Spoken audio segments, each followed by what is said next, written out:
السلام علیکم ورحمۃ اللہ وبرکاتہ۔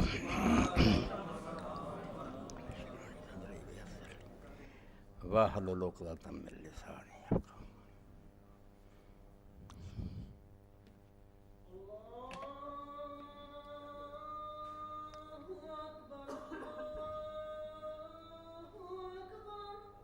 اللہ اکبر، اللہ اکبر۔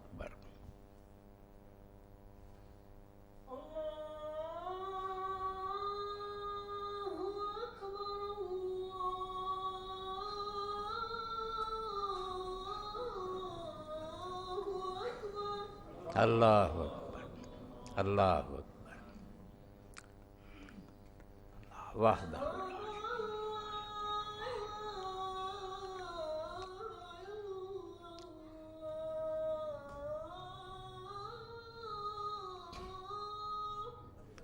اشہد ان لا الہ الا اللہ۔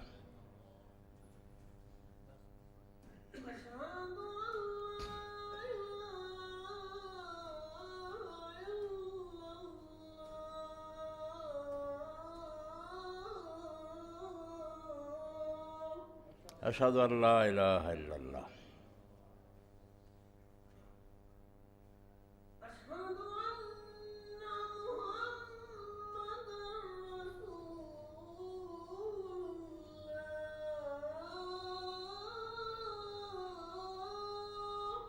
اشہد ان محمد رسول اللہ۔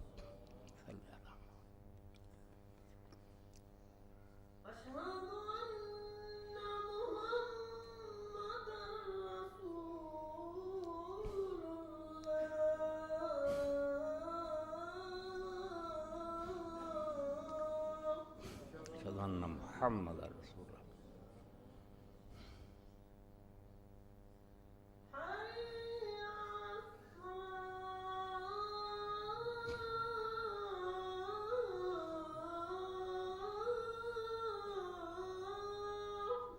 لا حول ولا قوة الا باللہ۔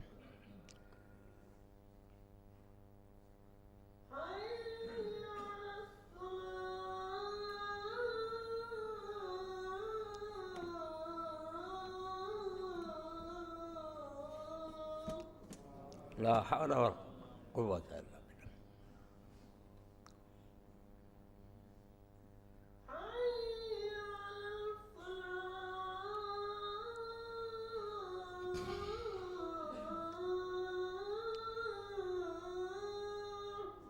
لا حول ولا قوة الا باللہ۔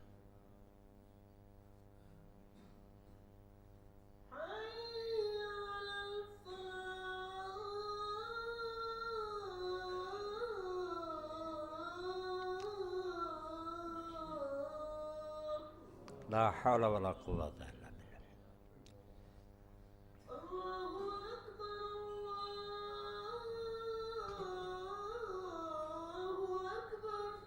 اللہ اکبر، اللہ اکبر۔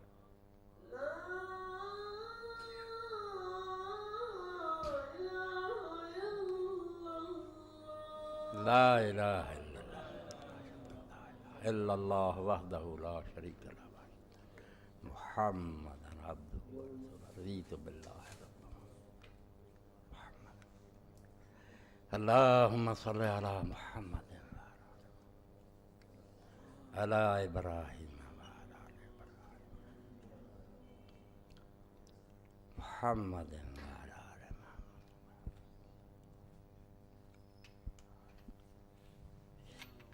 اللہم رب هذه الدعوة التامة والصلاة القائمة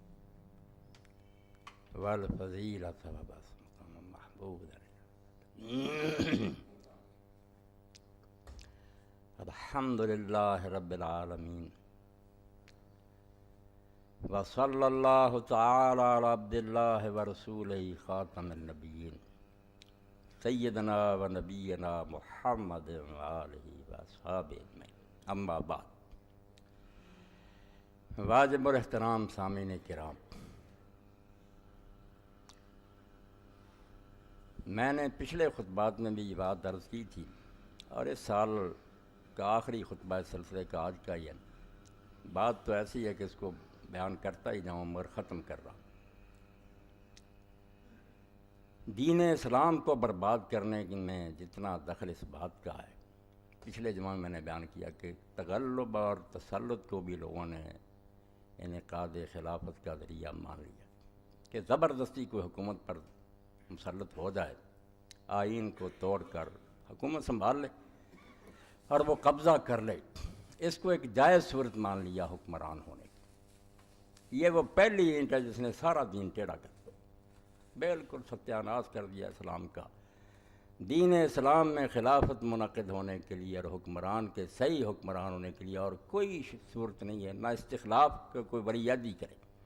حضرت ابوبکر رضی اللہ عنہ کا حوالہ بھی بالکل غلط ہے، وہ صرف تجویز تھی، امت کے اہل و رائے سے مشورہ کیا، لوگوں سے پوچھا قبول ہے یا نہیں، بس انتخاب آزاد مرضی سے، جس میں ذرا برابر پریشر نہ ہو، نہ رشوت نہ دباؤ، امت آپ پسند کرے کسی شخص کو، یہ ایک طریقہ ہے خلیفہ بننے کا۔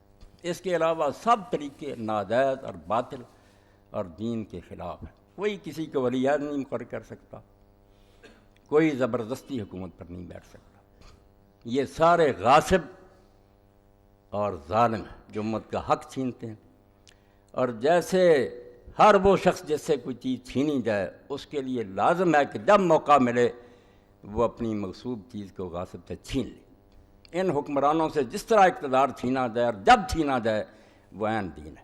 ایک دن کے لیے بھی ان کو صحیح حکمران ماننا اپنے اسلام کی نفی، کوئی مسلمان نہیں مان سکتا کہ یہ جائز حکمران ہے، نہیں، بیٹھے رہیں، ان کو ہم کہیں گے کہ وہ بالفعل حکمران ہے، ڈی فیکٹو سنبھالے ہوئے چلا رہے، ٹھیک۔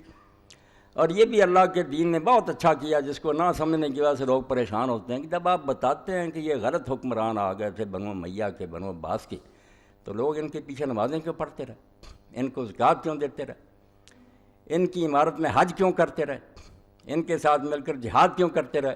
تو اس بات کو بھی آپ شروع میں ہی سمجھ لیں کہ یہ غاصب ہیں، ظالم ہیں، مگر امت کا کوئی کام نہیں رکے گا، ہم کرتے رہیں گے، گناہ ان کو ہوگا، کام نہیں رکیں گے۔ اگر وہ شریعت کے مطابق فیصلے کریں گے تو علماء اسلام نے کہا اگر باغی بھی ہوں اور وہ کسی علاقے پر قبضہ کر لیں تو ان کے قاضی اگر شریعت کے مطابق فیصلہ کریں اور بعد میں حکومت وہاں کنٹرول حاصل کر لے تو ان کے قاضیوں کے فیصلے برقرار رہیں گے جو شریعت کے مطابق ہوں گے۔ یہ ایک الگ بات ہے کہ کام نہیں رکیں گے دین کے، مگر وہ ظالم ہے، ڈی فیکٹو نہیں ہے، ڈی ڈیور نہیں ہے، بالحق نہیں ہے، یہ دور افسرا کریں، بالفعل ہیں کہ سنبھالے ہوئے ہیں وہ۔ جیسے میں آج ممبر پر بیٹھا ہوں تو یہی حقیقت ہے کہ میں خطبہ دے رہا ہوں، مگر اگر لوگ سمجھیں یہ اس قابل نہیں ہے تو کہیں گے کہ بالحق نہیں ہے، ہونا نہیں چاہیے ہے۔ تو ایسے حکمران جو ان کے لیے لفظ کیا بالفعل کہ واقعتاً تو وہ باغ ڈور سنبھالے ہوئے ہیں، بے شک ظالمانہ ہی، مگر وہ حق کے مطابق خلیفے نہیں ہیں۔ مگر جب یہ امت نے آہستہ آہستہ ملوکیت کے جبر سے نظریہ ضرورت کے تحت، کوئی دلیل نہیں ان کو ملی، نہ کہیں قرآن و سنت میں آتا کہ جو زبردستی بیٹھتے ہیں وہ خلیفے ہو جاتے ہیں، مگر یہ ڈر گئے۔ تلواریں جو تھیں جو اتنی بے نعام تھیں کہ مسلم، یہ جامع ترمذی میں ہم پڑھتے ہیں کہ حجاج ابن یوسف نے جن کو دربار میں لٹا کر چھری سے ذبح میں جو مارے گئے برگ 1,20,000 تو وہ گنے گئے۔ اب کون مرتا ڈر کر وہ؟ اسی لیے حسن بصری فرماتے ہیں 1,00,000 آدمی ممبر کے پاس بیٹھا ہوتا تھا اور یہ خطبہ دیتا رہتا، بکواس کرتا، جمعہ کا وقت گزر جاتا، مغرب 3 نمازیں لوگوں نے کئی مرتبہ اکٹھی کی، ابھی جماعت جمعہ کی، پھر اسی وقت مغرب زور اثر کی، ساتھ ہی مگر ایک بندہ بھی نہیں کہتا تھا کہ اللہ کے لیے نماز تو پڑھو، تلوار۔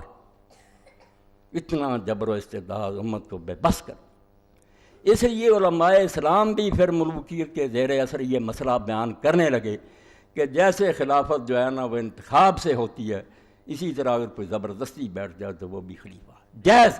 یہ نہیں کہ ٹھیک ہے وہ ظالم بیٹھا، نہیں، بالحق کہہ دیا کہ جب اس کا حکم چل گیا، یہی نظریہ ضرورت ہے جو ہماری عدالتوں نے اپنا لیا، بیٹھ گیا، اب کیا کریں۔ یہ پہلی اینٹ ہے جو غلط رکھی گئی، جس کے نتیجہ میں اس امت کی غیرت ختم ہو، ظالم بیٹھتے رہے، یہ تماشا دیکھ لیں۔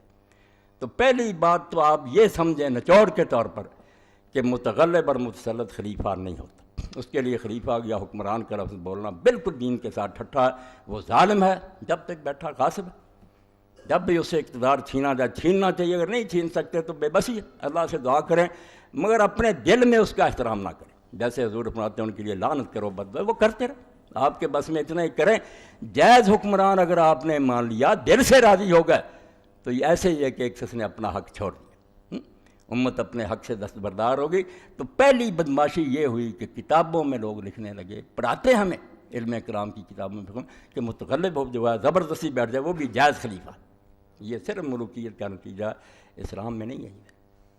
اور اسی سے دوسری اینٹ پھر یہ رکھ دی کہ جو ایسا ہے نا وہ جو جی چاہے کرے، اس کے خلاف آپ ریوولٹ نہیں کر سکتے، کوئی کوشش نہیں کر سکتے اس کو تخت سے اتارنے کے لیے جب تک وہ کھلم کھلا کافر نہ ہو جائے، ورنہ وہ فاسق ہو جائے، زنا کرے، ظلم کرے، شراب پیے، لوگوں کے مال چھین لے، اس کے خلاف کچھ نہیں کر سکتے۔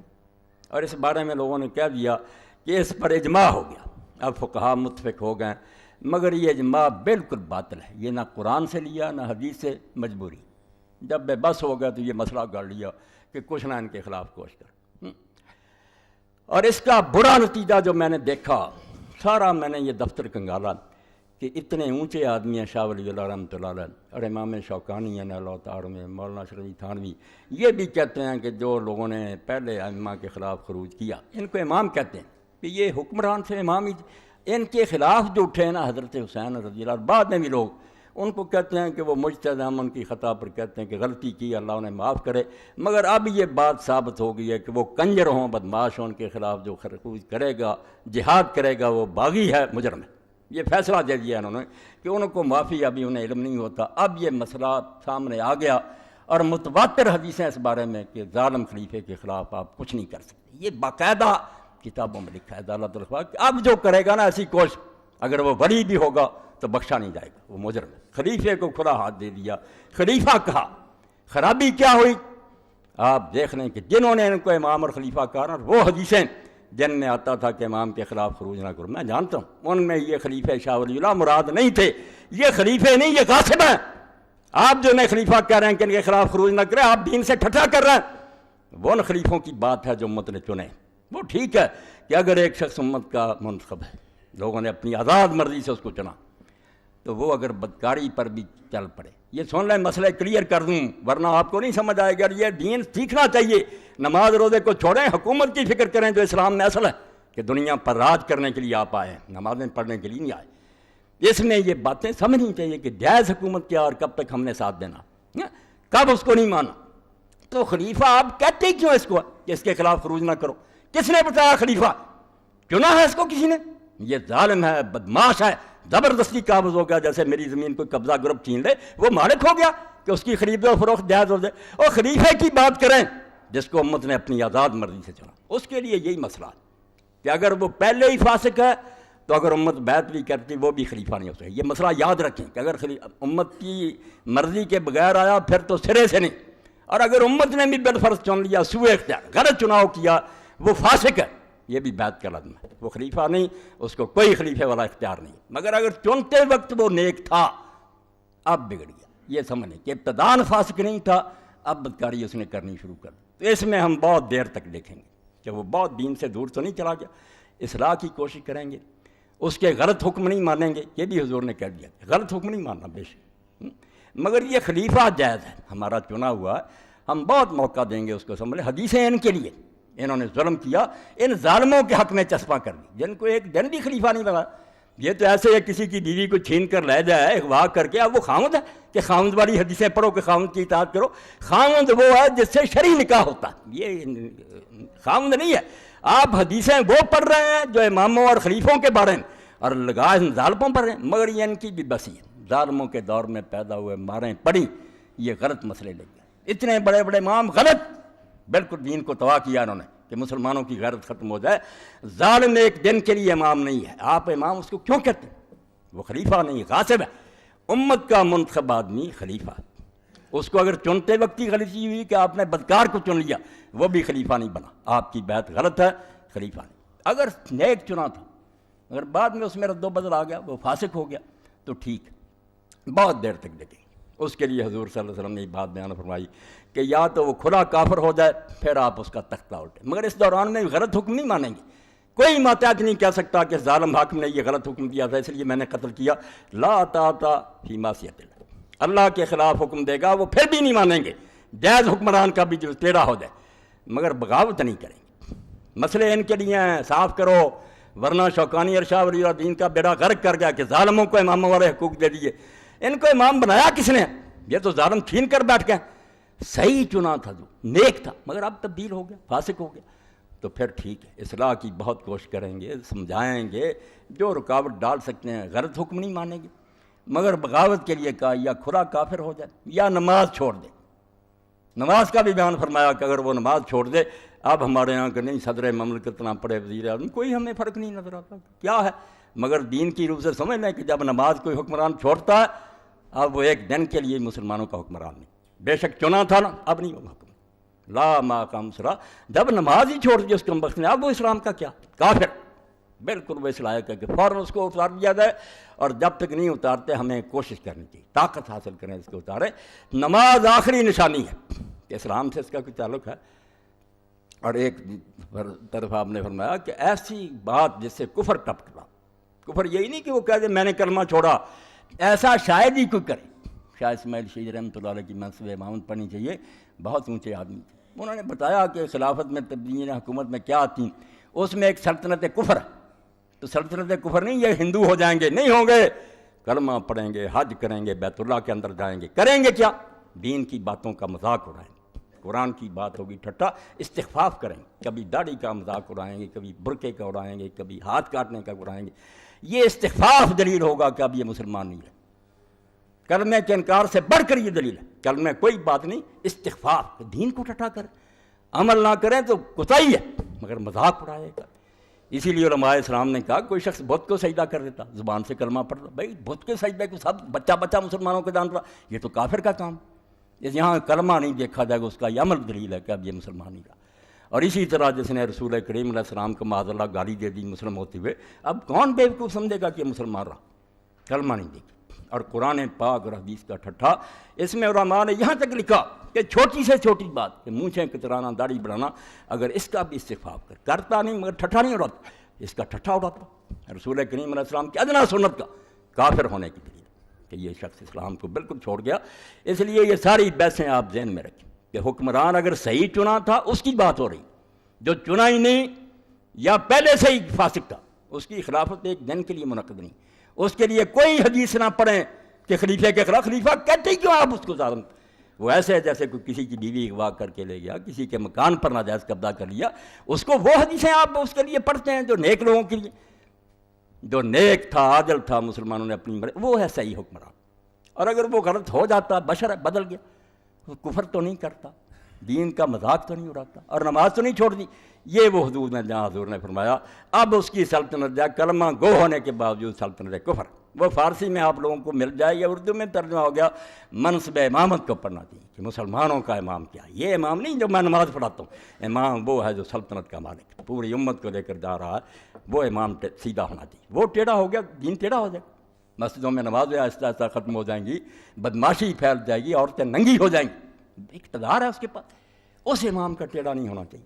اس کے لیے یہ باتیں واضح ہیں کہ امت کا چنا ہوا، چنتے وقت تو بالکل عادل اور متقی ہو، بعد میں اگر اس میں خرابی ہو جائے تو وہ بغاوت کی حدیثیں اس کے لیے کہ وہاں کافی حد تک آپ ہم سوچیں گے غلط بات تو اس کی نہیں مانیں گے بالکل، مگر ملک میں خانہ جنگی بھی نہیں کریں گے تا وقتے کہ وہ دین کا مذاق نہ اڑانا شروع کر دے یا بالکل کھلم کھلا اسلام کے خلاف بکنانا شروع کر دے، پھر اس کے خلاف بغاوت عین دین ہے۔ تو شاہ ولی اللہ رحمۃ اللہ علیہ کہتے ہیں کہ متواتر بالمعنی روایتیں اور شوکانی بھی کہتے ہیں وہ ان کے لیے جو امام تھے باقی امت کے چنے وہ غلط ہو گئے، ان کے لیے وہ سب دیکھا جائے گا، بہت دیر تک صبر کیا جائے گا، مگر جو ایک دن کے لیے ہمارے چنے ہوئے الیکشن امام نہیں ہے، وہ ظالم بیٹھ گئے، ان کو تو ہم برداشت نہیں کر رہے ہیں، ایسے ہی جیسے مرتا آدمی خنزیر کھاتا بے بسی، ورنہ ہم دل سے اگر قبول کر رہے ہیں ہمارا ایمان ہی ختم ہو جائے، برائی سے نفرت نہ رہے، دین کا ستیہ ناش ہو جائے، نہیں وہ صحیح ہے۔ تو اس لیے ایک تو یہ بات آپ سمجھیں کہ دین کی بربادی میں ان دو چیزوں کا دخل ہے، پورا اسلام اس سے ٹیڑھا ہو گیا، یہ نمازیں جو آہستہ آہستہ چھوٹ گئیں، امت میں کرپشن آ گئی، سارا نتیجہ امام ٹیڑھا ہو گیا، الناس علی دین ملوک، حکمران جب بگڑ جاتے ہیں تو لوگ ان کے طریقے پر چلتے ہیں، بالکل ماں روتے رہیں، درس ہوتے کچھ نہیں، بھائی سارا اقتدار ان کے پاس ہے، اسکول کالج ان کے پاس ہے، ذرائع جو ابلاغ ہیں ان کے پاس ہے، وہ ایک سیکنڈ میں ساری دنیا میں اپنی بات پھیلا سکتے ہیں، آپ کیا کریں گے؟ اس لیے اسلام میں سب سے زیادہ زور اس پر ہے کہ نہ نمازیں پڑھو، نہ رفع دین کرو، نہ امام دیکھو کہ جو سربراہ مملکت وہ تو ٹیڑھا نہیں ہو گیا، اگر ٹیڑھا اس کی فکر کرو، اگر یہ امام غلط ہو گیا، سربراہ غلط ہو گیا، آپ دین کو نہیں بتا سکتے، کارنر ہو جائے گا، آہستہ آہستہ یہ کونوں میں چلا جائے گا، دائرہ تنگ ہو جائے گا، اور تمہارے گھروں میں بھی دین نہیں رہنے دیں گے، تباہ ہو جائے گا سارا۔ تو دو مسئلے کہ جو زبردستی بیٹھ جائے اس کو بھی ان علماء نے کہہ دیا کہ جائز خلیفہ، اور دوسرا یہ کہ جو چاہے کرے ہم اس کے خلاف بغاوت نہیں کر سکتے۔ تو اس بارے میں احکام القرآن میں امام ابوبکر جساس کہتے ہیں، اور ان اہل حدیثوں کا رونا روتے ہیں، پچھلی مرتبہ میں کہا کئی ناراض ہوتے ہیں، دین کی بربادی میں سب سے زیادہ دخل ان کا ہے۔ انہوں نے یہ مسئلہ گھڑا کہ یہ سارے جو ہیں یہ خلیفے ہیں، ان کے خلاف بغاوت نہیں ہو سکتی، بالکل جھوٹا مسئلہ، ظالموں کی پشت پناہی انہوں نے کی۔ جو حدیثیں صحیح حکمرانوں کے بارے میں تھیں وہ ان ظالموں کو دے دیں کہ تم خلیفے اور امام ہو، تمہارے خلاف جو اٹھتا ہے وہ دوزخی ہے، تم بڑی بڑی ہو، بے شک زنا کرو، چوری کرو، یہ انتہا درجے کے ظالم۔ دیکھتے ہیں وَهَذَا إِنَّمَا أَنكَرُ عَلَيْهِ أَغْمَارُ أَصْحَابِ الْحَدِيثِ الَّذِينَ بِهِمْ فُقِدَ الْأَمْرُ بِالْمَعْرُوفِ وَالنَّهْيِ عَنِ الْمُنكَرِ، کہ دین کیوں برباد ہوا؟ یہ بیوقوف جو اہل حدیث پیدا ہو گئے، حدیثیں پڑھنے والے، جنہوں نے حدیثوں کو نہ سمجھا کہ یہ تو الیکٹڈ رہنمائی کی بات ہے، جو امت کے چنے ہوئے، جو نیک تھے، اب ٹیڑھے ہو رہے ہیں۔ باتیں تو ان کی تم ان ظالموں کو کہہ رہو کہ یہ خلیفے ہیں، ان کے خلاف بغاوت نہ کرو، امت اکٹھی اٹھو نہ ورنہ تم دوزخ میں جاؤ۔ امت کب اکٹھی ہے؟ امت سے تو پوچھا ہی کسی نے، زبردستی بیٹھ گئے ہیں، رشوت دے کر بیٹھ گئے ہیں، ڈنڈے کے زور سے بیٹھے یہ حکمران۔ تو فرماتے ہیں کہ امام ابو حنیفہ رحمۃ اللہ علیہ نے جو کہا کہ یہ ظالم حاکم جو ہیں یہ حاکم نہیں ہیں، ان کے خلاف جب موقع ملے جہاد کریں۔ میں اسی بات سے خوش ہوں کہ ان اہل حدیثوں سے 1000 درجہ بہتر تھا ابو حنیفہ رحمۃ اللہ علیہ، امام مالک رحمۃ اللہ، جو دین کو سمجھتے تھے، شروع میں تھے، یہ سب ان کے بعد پیدا ہوئے، یہ ظالموں کے دور میں پیدا ہوئے ہیں، انہوں نے ظالموں کو ساتھ دیا۔ امام احمد ابن حنبل نے، ابن تیمیہ نے، ان سب نے یہی مسئلے گڑھے کہ جو بیٹھ گیا ان کا ساتھ دو، یہ جھوٹے، بالکل جھوٹے ہیں۔ سچے امام یہ تھے دونوں، جو پہلی اور دوسری صدی میں سے جو اٹھے، بالکل انہوں نے بنی عباس کے خلاف جہاد میں ساتھ دیا، انہوں نے بنی امیہ کے خلاف جہاد میں ساتھ دیا، اور یہاں تک ساتھ دیا کہ امام ابو حنیفہ رحمۃ اللہ علیہ سے ایک شخص نے پوچھا کہ یہ عبداللہ بن حسن کے بچے جو کھڑے ہوئے محمد نفذ کیا اور یہ ابراہیم امام نے فرمایا 50 نفری حج کرنے سے زیادہ بہتر ہے کہ ان کا ساتھ ان ظالموں کا تختہ اٹھا۔ مسئلہ یہ تھا جس کو انہوں نے غرق کیا، شیخ الحدیث بنے بیٹھے ہیں، اجماع اس پر فقہا کا۔ کون ہے اجماع کرنے والے؟ وہ جو ظالموں کے زمانے میں پیدا ہوئے، جو وظیفے کھاتے رہے، وہ مسئلے کرتے ہیں کہ ان ظالموں کو سپورٹ کرو۔ ابو حنیفہ رحمۃ اللہ نے کہا 50 نفری حج کرنے سے بہتر ہے کہ ان کا ساتھ دو۔ اور اسی وجہ سے امام صاحب رحمۃ اللہ علیہ کو بعد میں مار پڑی، جیل خانے میں زبردستی زہر پیش کیا گیا، فرمایا میں نہیں پیوں گا، پلا دو۔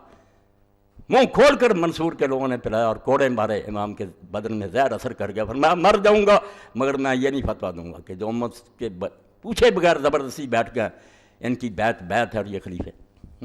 اور امام مالک رحمۃ اللہ نے یہی بات کہی۔ لوگوں نے ان سے پوچھا کہ یہ بیعت جو لیتے ہیں، ان مولویوں سے پوچھا نا، شیخ الحدیثوں سے، انہوں نے کہا لوگ تو پھر جاتے ہیں، بیعت کرتے ہیں، بعد میں پھر جاتے ہیں اور لوگوں کا ساتھ دے دیتے ہیں، نیک لوگوں کا، تمہارا تختہ اٹھنے کی۔ تو انہوں نے ایک حجاجی قسم نکالی، حجاج بن یوسف ظالم کے نام پر مشہور ہے، مولویوں نے بتایا کہ تم یہ قسم لیا کرو کہ میں بیعت کر رہا ہوں اس کی، اور اگر میں اس بیعت سے پھروں تو میری بیویوں کو طلاق، میرے غلام آزاد، اور میرا سارا مال اللہ کی راہ میں صدقہ، کہ یہ منواؤ اس سے تاکہ پھریں تو سب کچھ ہو جائے۔ اب امام مالک رحمۃ اللہ علیہ سے لوگوں نے پوچھا کہ یہ قسم لیتے ہیں عباسی؟ انہوں نے فرمایا یہ قسم کوئی قسم نہیں، اٹھا دیا کرو اور جب موقع ملے ان ظالموں کا تختہ ہو۔ ان کی بیعت کوئی بیعت اور نہ یہ قسمیں کوئی قسمیں، یہ زبردستی ہے۔ اسی لیے امام صاحب کو جو مار پڑی نا کہ فتویٰ دو کہ زبردستی کی طلاق، وہ طلاق کا مسئلہ نہیں تھا، حکومت کا مسئلہ تھا کہ اگر یہ بات ہوئی کہ طلاق المکرہ ایسا بھی زبردستی سے اس طرح منوائی ہوئی طلاق نہیں ہوتی تو لوگ تو پھر جائیں گے، پھر جاتے تھے اور تختہ اٹھتے تھے۔ تو امام صاحب نے کہا یہ کوئی طلاق نہیں، پھر جائے گا۔ اس پر انہیں بھی بیچاروں کو مار پڑی، ان کے بازو نکل گئے۔ اس لیے سید ابو الحسن ندوی فرماتے ہیں مالک اور ابو حنیفہ سے بڑا امام اس امت میں کون ہے؟ جب انہوں نے فتویٰ دیا کہ مسلمان حکمران جو ان کے خلاف بغاوت کرو، سب لوگوں کے فتوے جھوٹے، فتوے ان کے سچے ہیں جو امام تھے پہلی صدی کے، جنہیں جو صحابہ اور تابعین سے ملے تھے، بالکل ٹھیک۔ تو کہتے ہیں قاضی ابوبکر جساس کہ یہ جاہل اہل حدیث جو پیدا ہوئے، جن کی وجہ سے امت میں نیکی کا حکم دینا اور برائی کا حکم، برائی سے روکنا ختم مٹایا انہوں نے کہ ظالموں کو کچھ نہ کہو، بیٹھے رہو۔ امام احمد بھی کہتے تھے یہ عباسی ظالم جو ان کا ساتھ دو۔ ابن تیمیہ بھی ساری عمر یہ پرچار کرتے۔ یہ ابن حزم تھا نیک اللہ کا بندہ، جس نے کہا جب بھی کوئی عادل آدمی کھڑا ہو جائے اس حکمران سے زیادہ نیک تو زیادہ نیک کا ساتھ دو. وہ باغی نہیں، حکمران باغی. جو تخت پر بیٹھا باغی وہ ہے جو دین کو چھوڑے بیٹھا، اس کا ساتھ دو ریت میں سے جو اٹھا ہے مقابلے میں. وہ نیک اٹھا ہے اہل حدیثوں میں سے جس کی عالم محلہ میں یہ مسئلہ واضح ہے. اور اس نے دلیلیں دی کہ کون ہے اجماع کرنے والا فقی؟ حسین رضی اللہ عنہ سے ابن زبیر سے، اور جو مدینہ شریف سے اٹھے تھے صحابہ الحرہ، صحابہ اور تابعین، ان سے بڑا کون فقی پیدا ہوا؟ وہ اٹھے نہیں تھے یزید کے خلاف. اور دوسرا کون ہو تم اس قسم کے فتوے؟ وہ نیک تھا، اسپین میں پیدا ہوا، حالانکہ بنو امیہ میں سے تھا ظاہری، مگر اس نے کہا سب جھوٹ بولتے کہ ان ظالموں کو یہ پکڑا دو کہ تم حکمران ہو. یہ حکمران نہیں ہے، حکمران ہوا جن کو ہم چنیں گے، اپنے گھر سے پکڑ کر لائیں گے کہ ہم تمہیں حکمران بناتے ہیں، وہ ہوگا حکمران. وہ اگر ٹیڑھا بھی ہو جائے گا بعد میں، اگر پہلے ہی ٹیڑھا تو ہمارا انتخاب کرا، ہم نے بھی غلط چنا. اگر چنا ٹھیک تھا بعد میں غلط ہو گیا تو ٹھیک، دیکھیں گے کہ بہت دور تو نہیں نکل گیا، غلط باتیں اس کی نہیں مانیں گے مگر اصلاح کی کوشش کریں گے. یہ مسئلہ صاف کر لو، ورنہ صرف اتنی رعایت دیتے ہیں کہ جنہوں نے پہلے جہاد کیا یار ان سے غلطی ہوئی ہے مگر اللہ معاف کرے. اب جب پتہ چل گیا کہ بغاوت نہیں کر سکتا، اب جو کرے گا وہ مجرم. توبہ توبہ. تو ان کے لوگوں کو باغی کہتے ہو؟ باغی وہ ہیں جو تخت پر بیٹھے ہوئے شریعت کے خلاف چل رہے ہیں، انہوں نے شریعت سے بغاوت کی ہے. اٹھنے والے باغی نہیں. یہ حکمرانوں کی ڈکشنری ہے کہ رعایا کو باغی کہتے ہیں. دین میں باغی وہ ہے جو دین کو چھوڑے بیٹھا، خواہ وہ حکمران ہے خواہ رعیت. تو امام فرماتے ہیں جاہل اہل حدیثوں کی وجہ سے امت میں ختم ہو گیا یہ جذبہ کہ برائی سے ٹوکو اور نیکی کا حکم دو. حتیٰ تغلب الظالمون علی امور الاسلام. یہ این ٹیڑھی ہو گئی. کہتے ہیں اسی کا نتیجہ نکلا کہ ظالم جو ہیں اسلام میں وہ حکومتوں پر چھا گئے. اسپین سے لے کر انڈیا تک بیٹھے ہوئے ہزاروں سال تک راج کرتے رہے. لوگ صرف بیٹھے رہے، تماشا دیکھتے رہے، سلام کرتے رہے. ظالم مسلمان حکومتوں پر بیٹھ گئے. فمن کان ھذا مذہب فی الامر بالمعروف والنہی عن المنکر کیف یری امامۃ الفاسق. وہ کہتے ہیں تم تہمت لگاتے ہو کہ ابو حنیفہ رحمۃ اللہ علیہ نے کیا کہ بدماش کی حکومت جائز ہے، جس کا مطلب یہ تھا کہ 50 نفلی حج کرنے سے بہتر ہے کہ ان ظالموں کے خلاف جو اٹھے ان کے ساتھ ان کا ساتھ. اور آپ دیکھتے ہیں کہ حضرت امام حسین رضی اللہ تعالیٰ جب اٹھے ہیں تو ان کا ایک ساتھی تھا جس کا حوالہ محمد اختر حیکر نے دیا. یہ کتاب میں نے پچھلی مرتبہ بیان کی تھی نا کہ یہ ایسی کتاب ہے کہ اگر دنیا میں اس کا ترجمہ ہو جائے مسلمان زندہ ہو. اور جس کا جب اس پر PhD کی ڈگری دی اوزائی یونیورسٹی کے لوگوں نے تو انہوں نے کہا اگر اس سے آگے کوئی ڈگری ہوتی دیتے. 3 جلدوں میں الجہاد والقتال، اس سے اعلیٰ کتاب اسلام میں کوئی نہیں لکھی. تو ایک فصل اس میں لکھی ہے کہ یہ ظالم جو حکومت پر بیٹھتے ہیں کون ان کو خلیفہ کہتا. پوری فصل اس قابل ہے قتال و مقتبس سلطنہ. یہ آپ کربلا نہ سمجھیں صرف ایک قصہ نہیں، دین کی بنیادی بات ہے کہ آیا جو تخت سنبھالے وہ مسلمانوں کا حکمران. قتال و مقتبس سلطنہ کہ جو زبردستی حکومت چھینے مسلمانوں کے، اس سے جہاد لازم ہے. وہ ایک دن کے لیے ہمارا حکمران نہیں، اس سے حکومت چھیننی دین ہے. اس پر بحث کرتے جاتے ہیں اور یہی سمجھاتے ہیں کہ بھائی خلیفہ اور حکمران اس کو کہیں گے جو مسلمانوں کا چنا ہوا. آگے پھر دلیلیں دی ہیں، بحثیں کی ہیں، اور بعد میں پھر بتایا کہ یہ یزید جو کس نے اس کو چنا تھا. اس طرح میں نے بتایا 1 لاکھ روپیہ عبداللہ بن عمر کو، عبد الرحمن بن ابی بکر کو بھیجا امیر معاویہ نے. بعد میں کہا یار یزید کی بیعت کرو. انہوں نے کہا ہمارا دین اتنا سستا، کچھ لوگوں کو تلواریں دکھائیں کہ جو نہیں مانے گا یہ علاج ہوگا. یہ بیعت نہیں جبر. بالکل اس کو بھی ثابت کیا کہ ایک دن کے لیے وہ حکمران نہیں ہے، مختصب سلطنہ. مسلمانوں کا اقتدار اس نے بزور تلوار چھینا ہے اور اس کے لیے امت پر فرض تھا کہ وہ اس کو چھینے. اس لیے امام حسین کا جو ہے جہاد ہے جہاد. اور اس پر واقعہ لکھا ہے، انہوں نے تھوڑا لکھا مگر وہ حوالہ دیا کہ امام حسین رضی اللہ کے ساتھی کیا سمجھتے.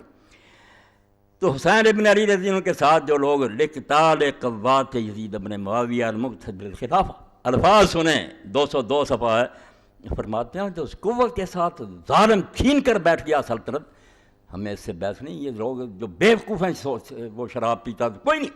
میں نے کہا اگر وہ ابو بکر بھی ہوتا تو ظالم ہوتا. اس طرح حکومت سنبھالنے کا اسلام میں جواز نہیں. اس کے ذاتی کردار کی بات نہیں، خلاف آئین ہے یہ معاملہ. اس کو سمجھو کہ دین اسلام میں آئین کے اندر کسی کو اجازت نہیں کہ حکومت پر آئے جب تک امت نہ چنے. تو فرماتے ہیں یہ قوت کے ساتھ سلطنت کو جو غصب کر کے بیٹھا، اس پر اس کا نام نہیں لکھا، میں بتاتا ہوں. تو وہ آدمی تھا عبداللہ ابن عمر کلبی. یہ کوفہ کا تھا. اس کا وہاں ایک مکان تھا، بڑا امیر آدمی تھا. بیوی تھی اس کی ام وہب. اس نے دیکھا کہ لشکر جو ہیں وہ اکٹھے کیے جا رہے ہیں. اس نے پوچھا کہ یہ فوج کدھر بھیجی جا رہی تھی. لوگوں نے بتایا کہ یہ امام حسین رضی اللہ کے مقابلہ میں عبید اللہ ابن زیاد بھیج رہا. تو اس وقت اس نے اپنے دل میں کہا جو انہوں نے لکھا واللہ لقد کنت اری جہاد اہل شرک حریصا، کہ اللہ کی قسم مجھے بڑا شوق تھا کہ میں مشرکوں سے جنگ کروں، کافروں سے جہاد کرنے کا مجھے بڑا شوق تھا۔ وَإِنِّي لَأَرْجُو أَن يَكُونَ أَلَّا يَكُونَ جِهَادُ هَؤُلَاءِ الَّذِينَ يَغْزُونَ ابْنَ بِنْتِ رَبِيعٍ أَسْرَىٰ صَحَابًا وَلَا مِنْ صَحَابِيٍّ فِي جِهَادِ الْمُشْرِكِينَ۔ مگر اب مجھے اللہ سے امید ہے کہ مشرکوں کے ساتھ جہاد سے جو مجھے ثواب ملنا تھا اس سے زیادہ ثواب ہوگا جب میں ان ظالموں سے لڑوں گا جو اللہ کے رسول کی بیٹی کے بیٹے کے ساتھ لڑنے جا رہے ہیں، جو فرزند رسول کے ساتھ لڑنے کے لیے جا رہے ہیں، ان سے میں جہاد کروں گا تو وہ کافروں کی بجائے زیادہ مناسب۔ یہ ہے اصل دین جو گم کر دیا ان مولویوں نے فتوے دے دے کہ جو خبیث بیٹھ جائے حکمران ہے۔ اور وہ گیا پھر اپنی بیوی ام بہب کے پاس، اس نے کہا میں بات سن لا، میرا تیرا بڑا پیار تھا مگر میں نے ایک فیصلہ کر لیا۔ یہ بات ہے کہ میں نے لشکر دیکھے ہیں، وہ ظالم جا رہے ہیں فرزند رسول کے مقابلہ میں، اب میں جا رہا ہوں۔ اس نے کہا اللہ آپ کا یہ فیصلہ آپ کو مبارک کرے، میں ساتھ جاؤں۔ لے گیا حضرت امام حسین رضی اللہ عنہ سے جا کر ملا، ساری بات سنائی۔ اب یہ لشکر میں جب گیا سر کاٹا، انہوں نے پھر بیوی کی طرف پھینک لیا، اس نے گود میں لیا، وہ ساری تفصیل آپ تبلیغ میں پڑھ رہے ہیں، چوما۔ اس نے کہا اللہ تجھے جزائے خیر جو تیری نیت تھی وہ تو نے پوری کر۔ اس لیے اللہ کے بندو یہ پوری فصل جو ہے کیا کروں، یہ ساری جو ہے نا 160 سے 202 تک اس قابل ہے کہ کوئی اللہ کا بندہ اس کو چھپا دے، ورنہ مسلمانوں کو سمجھ نہیں آئے گی کہ ان کے ملکوں میں کیا ہو رہا، کیسے ڈاکو اور غاصب ہیں جو زبردستی حکومتیں سنبھالے بیٹھے ہیں۔ یہ فصل پوری چاہیے کہ یہ حکمران نہیں ہے، نہ ان کو کوئی امام کہے نہ خلیفہ کہے، وہ خلیفوں اور حکومتوں والی حدیثیں ان کے لیے نہ پڑھو اللہ کے لیے، یہ تو ظالم ہیں، آپ ان کو کیوں مدد دے رہے ہیں، کیوں وہ حدیثیں مسلمان غریبوں کے خلاف پڑھ رہے ہیں؟ اگر کوئی کوشش کرتا آپ کہتے ہیں باغی آپ جھوٹے ہیں جو دین کو نقصان پہنچا رہے ہیں، یہ حکمران نہیں، ظالم، ان کی حکومت ایک دن کے لیے صحیح نہیں۔ تو امام فرماتے ہیں اے ابو حنیفہ اس کو بدنام کرتے ہو جس نے زہر پینا قبول کر لیا، جیل میں کوڑے کھائے، مگر فرمایا نہیں میں ان ظالموں کا ساتھ نہیں دے سکتا۔ اور حضرت زید ابن علی امام زین العابدین کے بیٹے جب ہشام کے خلاف اٹھے، امام نے فرمایا کافروں سے جہاد کرنے سے زیادہ بہتر ہے کہ زید کا ساتھ، اور فرمایا اگر رسول اللہ نے اصحاب بدر کے بارے میں وہ شان نہ بیان کر دی ہوتی تو میں یہی کہتا کہ جو زید ابن علی کا ساتھ دیں گے ان کو وہی ثواب ہوگا جو بدر کی شہیدوں کا۔ امام ایسا غازی تھا، مجاہد تھا، اور یہی امام مالک تھا۔ یہ بعد میں ماریں کھا کر کانپ گئے کہ نہیں جو بیٹھ گیا، انہوں نے برباد کیا۔ یہ شکر ہے کہ بعد میں بھی ابن حزم رحمۃ اللہ علیہ نے اچھا لکھا، بہت اچھا لکھا کہ یہ کوئی خلیفہ نہیں، یہ میرے پاس کتاب جس کا میں نے ایک مرتبہ ذکر کیا تھا کہ اگر یہ کتاب مجھے نہ ملتی تو میں سمجھتا میری زندگی ضائع گئی۔ العواسم والقواسم، ایک العواسم والقواسم ہے وہ لکھی ہے قاضی بکر، وہ کچھ نہیں، یہ العواسم والقواسم فی الذب عن سنت بالقاسم، یہ مجھے وہاں فیصل یونیورسٹی سے ملی، وہاں میرے دوست سے بچہ لائبریری تھا، یہ ڈاکٹر حمید اللہ صاحب رحمۃ اللہ علیہ نے جو کتابیں دی تھیں اس کے فوٹو اسٹیٹ کرا کر بھیجی۔ سنت کے دفاع میں سے بڑی کتاب کوئی نہیں لکھی، اور امام شوکانی فرماتے ہیں یمن نے اسلام کو کچھ نہ دیا ہوتا سوائے اس کتاب کے، یہی کافی سنت کا دفاع، حدیث پر جو حملے ہوئے۔ اب ان لوگوں نے، یمن کے لوگوں نے کہا ہے محمد بن ابراہیم وزیر کس اہل سنت کے مذہب کو مانتے پھرتے جو کہتے ہیں کہ ظالم بھی خلیفے اور یزید کے خلاف اٹھنے والے باغی ان میں شامل ہو گیا۔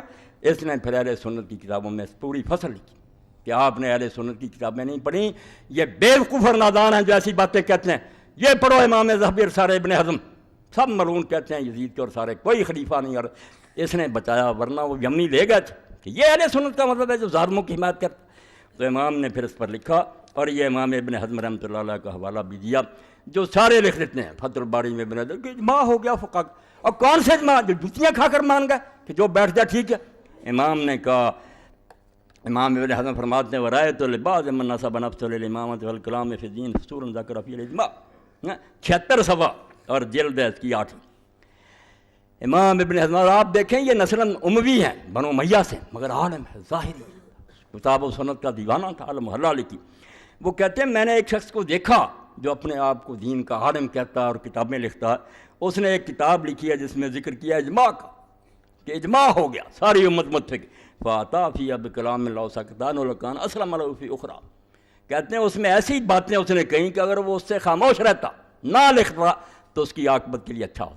اس نے اپنی عاقبت گندی کی وہ سے لکھ کر ایسی باتیں کی، بل الخرسکان اسلم علیہ، بلکہ وہ گنگا پیدا ہوتا تو اس کے لیے اچھا تھا، ایسی کتاب لکھنے سے وہ گنگا رہتا۔ امام لکھتا ہے جس میں دین کی غیرت تھی، وہ شیخ الحدیث نہیں تھا کہ چندے لو ملوکیتوں سے اور کھاؤ، مدرسے چلاؤ اور کہو ملوکیت ٹھیک ہے، ملوکیت جو اسلام میں کہ در دینش ملوکیت حرام است، اقبال فرماتے ہیں اس نبی کے مانے جس کے دین میں ملوکیت کفر ہے، بندہ ملک بن جائے کہ میں بادشاہ ہوں، تو مسکات میں ساتھ دیتے ہو ظالم بادشاہوں کا، پیسے کھاتے ہیں، ان سے فنڈ لیتے ہیں اور مدرسے چلاتے ہیں، ان کی حمایت کرتے ہیں۔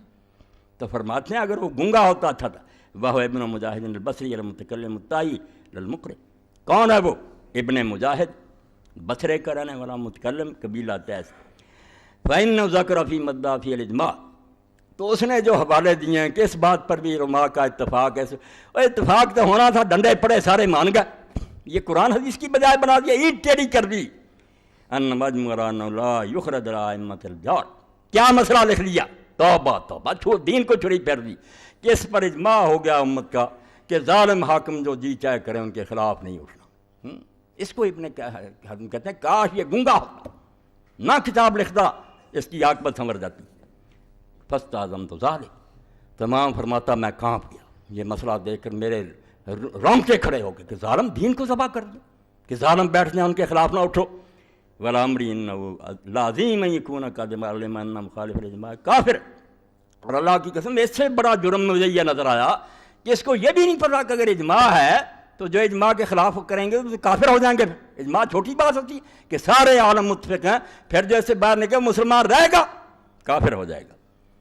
فیلقی ھذا علی الناس، لوگوں کو لے کر دیے، وقد علم ان افاضل الصحابہ بقیۃ السلف یوم الحرہ خرجوا علی یزید بن معاویہ، کہتا ہے اس کو پتہ نہیں تھا، مولوی بنا پھرتا تھا کہ حرہ کے دن پورا مدینہ سارے صحابہ اور تابعین جو زندہ تھے وہ یزید کے خلاف اٹھے ہی نہیں اٹھے، تو اجماع اگر ہے تو وہ کافر ہوگا سارے، سارا مدینہ جتنے زندہ تھے مہاجر انصار، امام حسین تنہا نہیں رہا۔ یہ باتیں جھوٹی ہیں کہ ساری امت ساتھ تھی، صرف یہ گونگے تھے، ڈرے ہوئے تھے۔ جب امام حسین نے شہادت دے کر جرأت دلائی، پورا مدینہ بھاگ، ایک بھی نہیں رہا ابن عمر کے سوا۔ ابن عمر تو کمزور آدمی تھے، جو بیٹھ گیا اس کا ساتھ دیتے، ڈرتے بیچارے، مگر باقی سارا مدینہ مہاجر انصار بھاگ۔ 3 دن مدینہ شریف پھر تباہ کیا گیا، چلو ان بیچاروں کی اس میں شہادت دی۔ تو فرماتے ہیں یہ مولوی جو تھا ابن مجاہد تائی، اس کو پتہ نہیں تھا کہ افاضل صحابہ جو چوٹی کے صحابہ تھے، وبقیۃ السلف، اور جو نیک لوگ زندہ تھے اس یوم الحرہ، اور مدینے والی جنگ میں کربلا کے بعد خرجوا علی یزید بن معاویہ وان ابن زبیر ومن تاب من خیار الناس خرجوا علیہ۔ اور اس کو یہ بھی شرم نہیں آئی کہ عبداللہ ابن زبیر جیسا صحابی اور ان گنت مسلمان اس کے تحت مکہ میں اور مدینہ میں یزید کے خلاف نہیں اٹھے اور سارے علاقے چھین کر وہ خلیفہ نہیں بنے۔ وان الحسین ابن علی ومن تاب من خیار المسلمین خرجوا علیہ ایذن رضی اللہ عنہ الخارجین علیہ ورانا قطرۃ، کہتا حسین ابن علی اور ان کے ساتھ جو نیک مسلمان تھے سارے اٹھے، اور دعا سن لیں، کٹڑ اہل حدیث ظاہری اموی کیا دعا کرتا، یہی میری دعا، ناراض ہوں لعنت پر، کرتا ہوں لعنت ان پر، رضی اللہ عنہ الخارجین علیہ، جو یزید کے خلاف اٹھے تھے اللہ ان سے راضی ہو، ولانا قتلتہم، اور جنہوں نے ان کو قتل کیا نیک لوگوں کو، اللہ کی ان پر لعنت، وہ سارے حکومت کے عاملین ان پر اللہ کی لعنت۔ وان الحسن البصری وکابر التابعین خرجوا علی الحجاج بسیوف، اور اس کے بعد کہتا 4000 قرآن کا عالم جو ساری دنیا میں تھا قراء، وہ سارے قرآن کو ماننے والے میدان میں آئے کہ نہیں؟ قراء کا جنگ حجاج بن یوسف کے خلاف تلواریں لے کر نہیں آئے، سعید بن جبیر جیسے، آترا ہؤلاء کفر، وہ کہتا ابن مجاہد تائی جو فتویٰ دیتا کیا یہ سارے کافر ہو گئے؟ اگر اجماع تھا تو یہ سارے صحابہ اور تابعین کافر ہیں؟ بل واللہ من کفرہم فہو احق بالکفر منہم، بلکہ اللہ کی قسم جو ان کو کافر کہتا ہے وہ زیادہ لائق ہے کہ اس بدماش کو کافر کہا جائے، کافر تو ہے وہ نہیں تھی۔ والامری لو کان اختلاف نے یخفی لا ذر نہ ہو، اور کہتے ہیں اگر کوئی ایسا اختلاف ہوتا کہ وہ چھپا ہوا ہوتا پھر بھی ہم معذور سمجھتے کہ اس بیوقوف کو علم نہیں ہوا، مگر یہ تو آسمان کے سورج کی طرح پتہ ہے کہ مدینہ سارا اور مکہ اور مصر و شام سارے خلاف اٹھے تھے ان کے، ولکنہ مشہور یعرف اکثر من فی الاسواق والمقدرات فی قدورہن الاشتہار، مگر یہ تو ایسا مسئلہ ہے جو مشہور ہے جس کو بازاروں میں گھومنے والے بچے عورتیں بھی جانتے ہیں کہ مدینہ اٹھا تھا، حسین اٹھے تھے، تابعین اٹھے تھے، اور پردوں میں چھپی ہوئی عورتیں بھی جانتی ہیں کہ ایسا ہوا تھا۔ ولیکن یحق علی المرء ان یختم کلامہ ویضم الی بعد تحقیق المیل، تو چاہیے کہ جس کو اللہ نے عقل دی ہے وہ اپنے کلام کو لگام دے، کتابیں لکھنے سے پہلے 1000 مرتبہ سوچے کہ میں کیا بکنے لگا ہوں، ویعلم اللہ تعالیٰ بالمرصاد، اور سوچے کہ جو میں کہہ رہا ہوں اللہ دیکھ رہا، میں نے اس کا حساب، ناراض ہوئے ہیں، وَأَنَّ کلام المرء محسوب مکتوب مسئول عنہ یوم القیامت، اور پتہ ہے کہ ایک ایک بات پر تو اسے سوال ہوگا اللہ کے ہاں مقلدن اجر من اتبع وزرہ، جو تیری بات سن کر اس پر چلیں گے یا اس کا ثواب تجھے ملے گا، یا جتنوں کو تو گمراہ کر کے مرا سب کا تجھے عذاب ہوگا۔ انتہا بحروف وقرر رفقی جمال الدین الرحیم لم یعترض، کہتے ہیں جمال الدین فقی نے یہ ساری عبارت لکھی، اس کو قائم رکھا، کوئی اعتراض نہیں کیا۔ یہ میں نے حوالہ پڑھ دیا کہ ظاہری ہے، جب ابن حزم کی عالم محلہ اہل حدیث بھی وہاں نہیں جاتے جہاں تک وہ گیا، بالکل خالص کتاب و سنت اور بنو امیہ سے، مگر وہ کہتا تم ان ظالموں کی حمایت کرتے ہو، ان کا کہتے ہو کہ یہ خلیفے ہیں۔ یہ ایسے ہی ہے جیسے کسی کی بیوی کو لے گیا آپ اس کو خاوند کہنے لگے، اور خاوند والی حدیثیں پڑھیں، خاوند کی نافرمانی نہیں کرے، وہ خاوند ہو تو ہے نا، حدیثیں خاوند کی آپ اسے اغوا کرنے والے پر پڑھ رہے ہیں۔ جو امت کو اغوا کر گیا، غصب کر لی خلافت اس نے، امت نے نہیں چنا، وہ کب ہے خلیفہ؟ کہ آپ وہ حدیثیں پڑھیں باغیوں والی۔ یہ دوسری دیکھیں، یہ قاضی ابو بکر بن جساس ہیں، ان کی تفسیر ہے احکام القرآن، چوتھی جلد، سورہ حجرات۔ تو فرماتے ہیں کہ امام مالک رحمۃ اللہ علیہ سے پوچھا کہ اگر کوئی ظالم بیٹھ گیا، اس کے خلاف لوگ اٹھے، بغاوت جس کو جرم بنا دیا، بغاوت حکومت کی نظر میں کرایہ کے اٹھی، یہ نہ دیکھا کہ بغاوت تو زیادتی کو کہتے ہیں، اگر حکمران زیادتی کر رہا وہ باغی، اگر رعیت زیادتی کر رہی وہ باغی۔ باغی کوئی ایسی ٹرم نہیں ہے کہ وہ ایک ہی معنی ہے، بدلتی نسبتی بات ہے، جو حق سے ہٹے گا باغی۔ وقد روى ابن القاسم عن مالک، یہ 1709 سوا چوتھی، ام مالک اذا خرج علی الامام العدل خارج وجب الدفع علیہ مثل عمر بن عبدالعزیز۔ امام مالک نے فرمایا اگر تو کوئی حکمران ہے عادل، عمر بن عبدالعزیز جیسا، پھر کوئی خبیث اٹھتا اور امت میں گڑبڑ ڈالتا، تو پھر فرض ہے کہ لوگ اس عادل حکمران کا ساتھ، اس خلیفہ کا ساتھ دیں، اس ظالم کا سر کچلیں۔ فاما غیر فدا ینتقم اللہ من ظالم مثلہ، اگر کوئی ظالم ہے اور ظالم ہی اٹھ کھڑا ہوا، ہاں، تو پھر کسی کا بھی ساتھ نہ دیں، اللہ کو نبٹنے دیں کہ وہ ظالم سے ظالم کو جوتیاں مروا رہا ہے، آپ تماشا دیکھیں، ہاں، ظالم ہے تو ظالم سے بہتر ہے۔ ثم ینتقم من کلہ ما، پھر اللہ ان دونوں سے بدلہ لے گا قیامت کے۔ قال اللہ تعالیٰ فاذا جاء وعد اولاما، یہ پڑھا قال مالک اذا بوجھ الامام فقام علیہ اخوانہ قتل اذا کان له ولد۔ یہ سن لیں مسئلہ، یہ ساری حدیثیں کتابت میں شیوخوں کو جا کر پڑھا دیں کہ یہ حدیثیں ظالموں کے لیے نہ خدا کے لیے پڑھیں، جو دین میں خلیفہ کے چنا ہوا یہ ہے ان کے لیے، بالکل اس کی صرف نافرمانی کریں گے ہم غلط بات میں، مگر بغاوت نہیں کریں، کافی حد تک برداشت کریں گے جب تک انتہا نہ ہو۔ تو امام مالک فرماتے ہیں جب کسی امام کی بیعت ہو جائے، بیعت آپ نے کئی خطبوں میں سنا ہے، اس کا نام نہیں کہ میں کوشش کروں گا لوگوں سے ریفرینڈم کرا لوں، یہ تو پتہ کہ ڈنڈا ہے، لوگ بیٹھے ہیں اوپر، لوگ دیں گے ووٹ، بے شک 10% ہی آئیں، فرض کر لیا جائے گا کہ 99% آئیں، ہم دیکھتے ہیں نا یہ تماشے۔ یہ نہیں بیعت وہی ہے کہ سارے گھر میں بیٹھے ہیں، کسی کے پاس حکومت نہیں ہے، لوگ خود جا کر کہتے ہیں ابو بکر ہم آپ کو حکمران بنائیں، یہ بیعت کہ لوگ سودا بیچتے ہیں کہ ہم نے اپنی جو امانت تھی وہ آپ کے پر۔ فرمایا جب خلیفے کی بیعت ہو جائے تو پھر اس کے بھائی اس کے خلاف اٹھ کھڑے ہو، تو جنگ کی جائے گی ان بھائیوں کے خلاف اگر پہلا آدمی عادل ہوگا، پہلا حکمران عادل ہے نا، خام یہ اٹھ کھڑے۔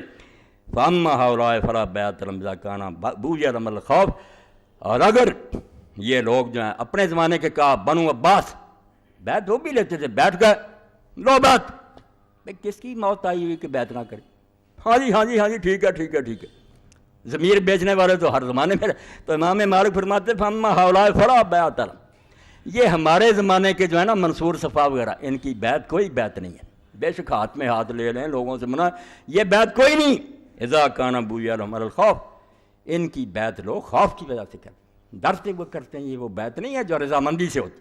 تو یہ بھی بحث میں نے پڑھ دی کہ ظالم جو ہے نا ان کے خلاف اٹھنے والا جو ان کا ساتھ دو بشرط کہ وہ عادل ہو، دوسرا جو ہے وہ جھوٹا، وہ حکمران بھی اس کا کوئی حق۔ یہ ہیں امام ابن حجر، یہ لکھتے ہیں 12ویں جلد فتح الباری۔ اب اس میں باغیوں کے بارے میں لکھتے ہیں، یہ پڑھ لیں، یہ سب ان کے پاس ہے، پڑھتے نہیں، فیصلے گھر میں بیٹھے کر لے ہیں کہ نہیں وہ حکمران جو تھا ان کا چچا ہے نا جو حکومت پر بیٹھ جائے اور اللہ کے بندے مر جائیں ولی صاحب بھی، وہ باغی۔ تو امام فرماتے ہیں یہ 285 اور 286، تو فرماتے ہیں فإن ہمارا قسم ہے کہ 2 قسم کے لوگ حکومت کے خلاف اٹھتے ہیں، ایک وہ ہیں جو بالکل مرتد ہوتے ہیں اور دین سے نکل جاتے ہیں، جیسے حضرت ابوبکر کے خلاف اٹھ کھڑے ہو کہ زکوٰۃ نہیں دیں گے، وَالثَّانِي مَنْ خَرَجَ فِي طَلَبِ الْمُلْكِ لَا لِلدُّعَاءِ إِلَىٰ مُعْتَقِدٍ، ایک دوسرا گروہ جن کا کوئی نیا عقیدہ نہیں ہوتا، کوئی نیا ایمان نہیں ہوتا، وہ بھی مسلمان ہی ہوتے ہیں مگر وہ حکومت کے لیے اٹھتے ہیں، یہ کہتے ہیں سیاسی تھا تو کیسا جادو سرپت کر گیا کہ سیاست نہیں تو اسلام ہے کس کا نام؟ آپ بڑے فخر سے کہتے ہیں کہ امام حسین کا جھگڑا سیاسی تھا، دین ہوتا شرم سے ڈوب مرتا، جس دین میں سیاست نہیں وہ ہندوازم ہے، وہ عیسائیت ہے، بدھ مت ہے، اسلام نہیں۔ اسلام میں تو پہلی بات ہی ہے کانت بنو اسرائیل تسوسہم الانبیاء، کہ انبیاء بنی اسرائیل سیاست کرتے تھے، حکومت کی بھاگ دوڑ نبیوں کے ہاتھ میں ہوتی تھی۔ اب حضور نے فرمایا نبی نہیں آئیں گے، خلفاء ہوں۔ یہاں سیاست عبادت مکاری نہیں ہے، ملک کا انتظام اللہ کے قانون کے مطابق چلانا نماز روزے سے بڑی عبادت، امت کو ٹھیک لے کر چلو، ہم اللہ کس معنی ہے۔ تو فرماتے ہیں یہ سلطنت کے لیے جو اٹھتے ہیں یہ بھی دو قسم کی، قسمن خرج غضب للدین من اجل جعل الولاد وترک عمل بالسنت نبویہ فہؤلاء الحق۔ یہ ایک چھتری کافی ہے، سارا کربلا آ گیا اس میں، پہنچا دو ہر شیخ الحدیث تک کہ اگر بخاری پڑھتے ہو نکالو فدر باری۔ فرماتے ہیں ایک گروہ ہیں جو نکلے ہیں سلطنت کے لیے مگر اپنے لیے نہیں، وہ اقتدار اس لیے نہیں چاہتے کہ عیش کریں گے، معلوم غضب الدین، انہیں دین کا جوش آیا ہے من اجل جور الولاد، کیونکہ حکمران جو ہیں وہ غلط ہو گئے، حکمران ظالم ہو گئے، دین چھوڑ دیا انہوں نے، ترک عمل بالسنت نبویہ، اور اللہ کے نبی کی سنت پر عمل کرنا انہوں نے چھوڑ دیا۔ اس لیے یہ بیچارے اٹھے ہیں کہ ہماری زندگی میں اللہ کے رسول کے دین پر عمل تم نے چھوڑ دیا۔ یہ کون ہے پھر؟ یہ باغی ہیں، فہؤلاء اہل حق، یہ باغی نہیں ہیں، یہ حق والے ہیں۔ اور کون ہے وہ؟ ومنہم حسین ابن علی واہل المدینہ فی الحرہ والقراء الذین خرجوا للحجاج، وہی ابن حزم والے حوالے، انہی اہل حق میں سے ہیں جو صرف دین کی غیرت سے اٹھے تھے۔ حسین ابن علی ہیں مدینے والے ہیں حرہ میں، اور وہ قاری ہیں 4000 قاری، ایک آدھا عالمی 4000 جو سارے شہروں میں تھا پوری دنیا میں، حجاج کے مقابلے میں جانے دیجیے دیر و دماغ میں پڑھنا، کربلا پر نہ رک جانا، پتہ چلے کہ جو عالم اسلام میں قاری تھا نکل کھڑا ہوا، جانے دی اور بعد میں تباہ ہوئے۔ تو فرماتے ہیں وہ قاری جو حجاج کے مقابلے میں اٹھے، وَقِسْمٌ خَرَجُوا لِطَلَبِ الْمُلْكِ فَاقْتَصَدَّ كَانَ فِيهِمْ شُبْهَةٌ وَالْأَمْلَاءُ وَهُمُ الْبُغَاة۔ ایک ٹولہ وہ ہے جن کے پیش نظر کوئی دین نہیں، کوئی مقصد نہیں، صرف حکومت کا لالچ ہے، یہ باغی، اس گروہ کو باغی کہیں گے جو دین کے لیے جوش میں 286 اور 285 ہے۔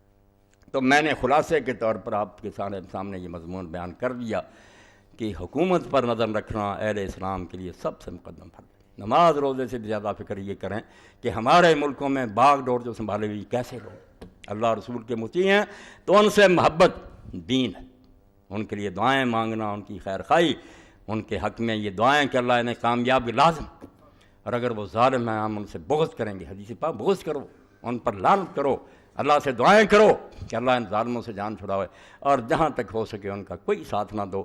یہ دین ہے بالکل، یہ خلاصہ ہے، ورنہ فقہ اور حدیث کے دفتر اس پر ڈھیروں، مگر غلط ہو جانے کی وجہ سے یہ فصل جو میں نے بیان کر دی نا، یہ ترجمہ کرا دو اللہ کے بندو، یہ 40-50 صفحے جو ہیں واضح کر دیا اس نے کہ حکمران سمجھو تو صحیح ہوتا کون ہے، جو تخت سنبھالے وہ حکمران، جو زبردستی چھینے گا وہ خلیفہ نہیں ہے، نہ اس کے لیے کوئی حدیث ہے، وہ ظالم ہے، اس سے حکومت چھینی فرض ہے، بغاوت نہیں ہے، عبادت۔ صرف دین والا جو ہے اس کے خلاف نہیں اٹھنا، اس کا ساتھ دینا، اس کا مدد کرنا اور اس کی حمایت کرنا، یہ بالکل دین اسلام۔ باقی وہ بات بھی آپ ذہن میں رکھیں، کتاب میں لوگ لکھتے ہیں، حوالے دیتے ہیں کہ لو جی اس کے ساتھ جہاد کے لیے کیوں گیا پھر اگر وہ برا تھا؟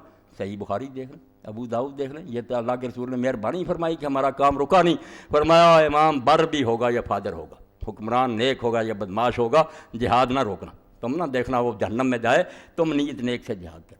جب نماز کی باری آئی فرمایا کوئی آدمی نیک ہو بدماش ہو نماز نہیں چھوڑنا۔ یہ بھی میں نے وحدت امت لکھی، یہ بھی میرا پوائنٹ یاد رکھیں، میں نے یہ انتشار نہیں چاہتا، میں یہ کہتا ہوں کام جو ہے یہ نہیں سٹاپ ہونے چاہیے، اس سے نفرت کرو، اس کو الگ کرنے کی کوشش کرو، دعائیں کرو اللہ کو موقع دے، مگر کام سب ہونے چاہیے۔ اگر حجاج ظالم جیسا بھی نماز پڑھا رہا گا، صحیح بخاری میں ابن عمر اس کے پیچھے نماز پڑھتے ہیں، یہی ان کی دلیلیں ہیں کم بختوں کی، بے علموں کی، کہ فلانے نے حج کرایا لوگوں نے کیا پڑھا؟ بھائی کہیں دین میں آتا جو حج پڑھائے گا ولی ہونا چاہیے، فاسق پڑھاتے رہے لوگ ان کے پیچھے پڑھتے رہے۔ علماء نے اس سے نتیجہ یہ نکالا کہ فاسق کی امامت بھی جائز ہے، اور جب دلیل تھی ہے کہ کیوں بدکار کے پیچھے نماز جائز ہے، فرماتے ہیں لوگوں نے حجاج کے پیچھے نہیں پڑھی، وہ افسق اہل البریہ، امام نے فرماتے ہو کائنات میں سب سے بڑا بدماش تھا، لوگ اس کے پیچھے نماز پڑھتے تھے۔ اس لیے نماز جو مولوی کہے نا سن لو، کسی مولوی کی بات نہیں ماننی، ہر فرقے کے پیچھے پڑھو، ہر شخص کے پیچھے پڑھو، اس کے اعمال اس کے ساتھ۔ دین میں کہیں نہیں آیا کہ شیعہ کے پیچھے نہ پڑھو، خارجی کے پیچھے نہ پڑھو، کو علی کو گاڑیاں دے دے بھگتا پھرے گا خارجی، نماز نہیں چھوڑ سکتے۔ ابن حزم رحمۃ اللہ علیہ فرماتے ہو ایک دن میدان عرفات میں ایسا اجتماع ہوا، لوگ یہ بھی بات نہیں میری پلے باندھتے، امت کی وحدت کے لیے قربانی دیں گے ہم، اس سے نفرت کریں گے وہ بے ایمان ہے، مگر نماز نہیں چھوڑیں گے۔ نماز اگر ہم الگ کریں گے دین کے ٹکڑے ہو جائے گا۔ نماز مسلمانوں کی وحدت ہے، کسی مسجد میں ہو رہی ہے، قبلہ پڑھ رہا، قرآن پڑھ رہا، تو 3 گروہ آ گئے میدان عرفات میں، تینوں کا آپس میں جھگڑا تھا اس زمانے میں حکومت کا۔ ایک طرف عبداللہ بن زبیر رضی اللہ کا کیمپ تھا، ایک طرف عبد الملک بن مروان کے لوگ تھے، ایک طرف نجدہ خارجی تھا۔ ابن عمر ان جھگڑوں میں نہیں آتے تھے کہ مسلمانوں کا فساد میں نہیں ہوں، مگر نماز ان سب کے پیچھے پڑھتے تھے، جو مسلح پر قابض ہو جاتا تھا یہ پڑھتے۔ تو لوگوں نے ان سے پوچھا کہ آپ نماز سب کے پیچھے پڑھ، فرمایا اور قرآن نے کہا تعاون علی البر والتقوی، جب نیکی کی کوئی آواز دینا حی علی الصلاۃ، تو میں کیوں نہ اس کی مانوں؟ اس وقت کوئی برائی کے لیے کہہ رہا، جب وہ کہے گا مسلمانوں کو قتل کریں نہیں مانوں گا، تو نماز نہ خدا کے لیے چھوڑیں۔ بالکل یہ لکھتے ہیں نا بدعتی کے پیچھے نماز اللہ ان پر کرے جو جس کے یہ لائق، ظالم ہے۔ اہل حدیث ہیں دوسرے سب ظالم، میں نے ان میں پڑھا، ایک دلیل نہیں ان کے پاس، نہیں یہ اہل باطل، بھئی ایک من گھڑت باتیں کیا سی بات؟ آپ اللہ رسول کی بات بتائیں، کہیں اللہ نے کہا کہ قبلہ رخ ایک شخص قرآن پڑھ رہا ہے اس کا عقیدہ کچھ ہے؟ دین میں وہ حوالات ہیں جہاں آپ نے کہا امام کا عقیدہ پوچھا، ظالم۔ اب بھی کتابیں آ رہی ہیں بدعتی کے پیچھے نماز، جھوٹے، نماز نہیں ہم چھوڑ سکتے، ہمیں کیا بدعتی ہے؟ وہ حسن بصری رحمۃ اللہ علیہ کا قول یاد رکھیں جو صحیح بخاری میں، لوگوں نے پوچھا بدعتی، اور اس زمانے میں بدعتی یہ بریلوی نہیں تھے کہ درود و صلوات پڑھتے تھے، وہ بدعتی تھے جن کے عقیدے نئے تھے، کوئی رافضی بن گئے تھے، کوئی خارجی بن گئے۔ پوچھا عقیدے کے بدعتی، عقیدے نئے، فرمایا صلی خلفہ علیہ بدعت، پڑھ نماز اس کے پیچھے، اس کی بدعت کا وبال اس پر ہوگا۔ تجھے کسی نے کہا کہ عقیدہ پوچھ، اور جلدی روایتیں بنا لی کہ ان کی نماز قبول نہیں ہماری، بھئی آپ کو کیا فکر پڑی؟ اس کی نہیں قبول ہوگی، آپ کی نیت نیک ہو جائے گی۔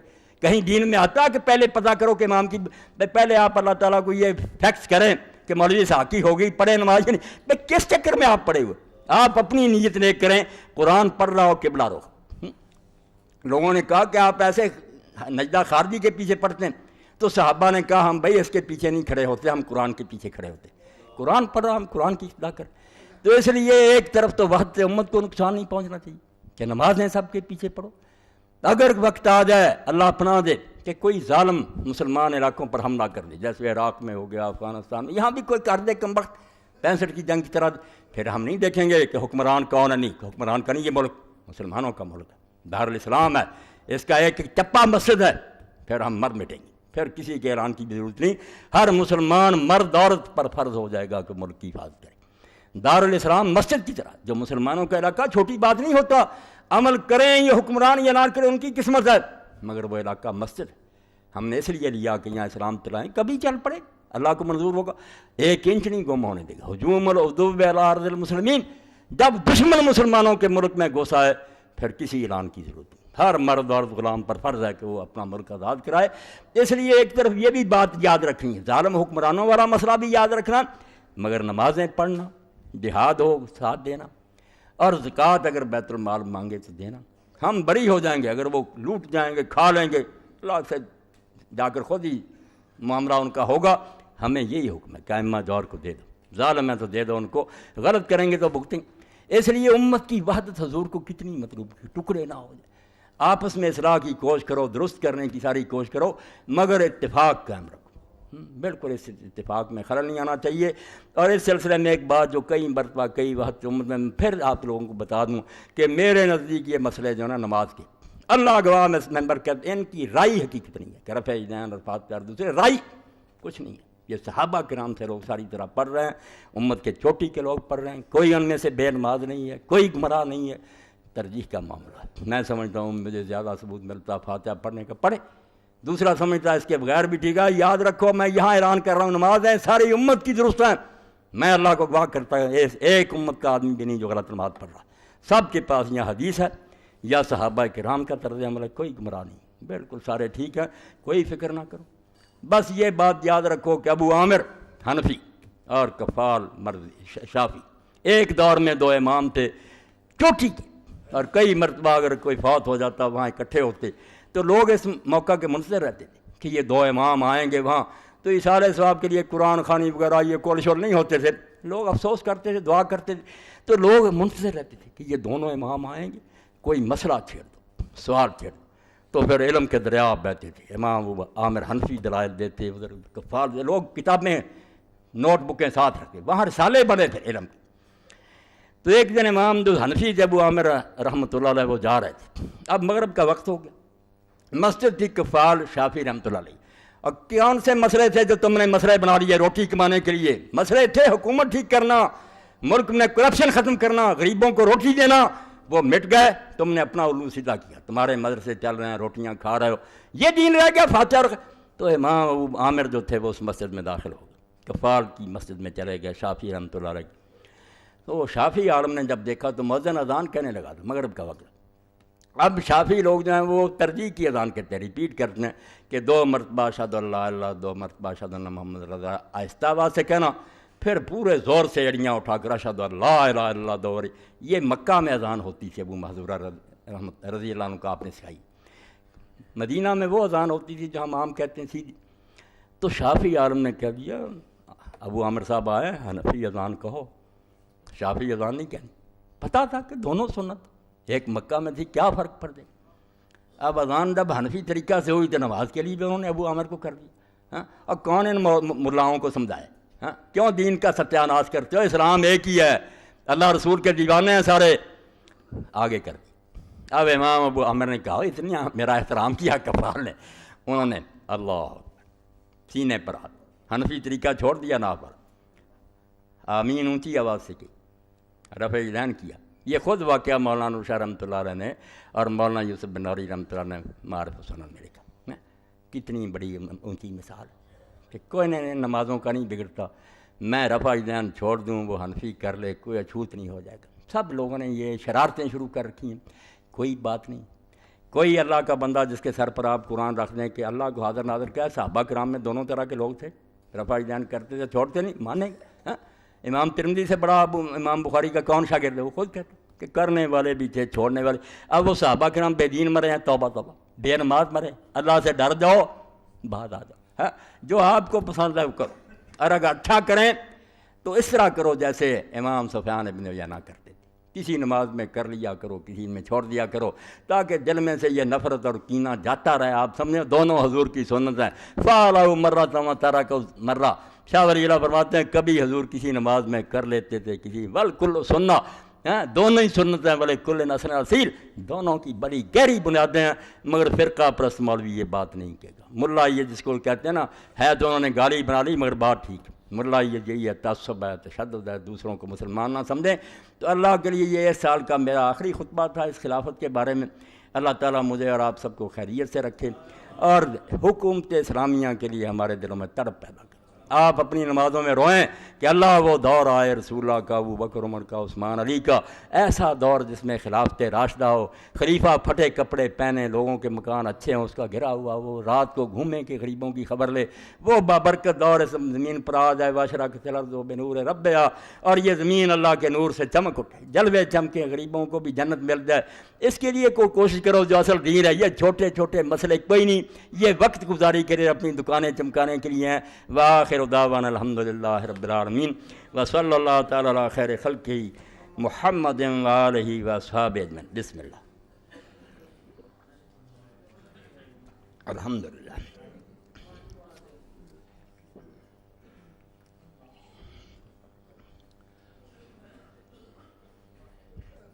الحمدللہ، الحمدللہ، وسلام علی عبادہ الذین اصطفیٰ۔ سب سے پہلے یہ اعلان سن لیں، ہماری مسجد کے جو قاری صاحب ہیں، میرے بھائی عبد المنان صاحب، وہ دیر سے مجھے کہہ رہے تھے اس بارے میں، تو اب ان کی باری آئی۔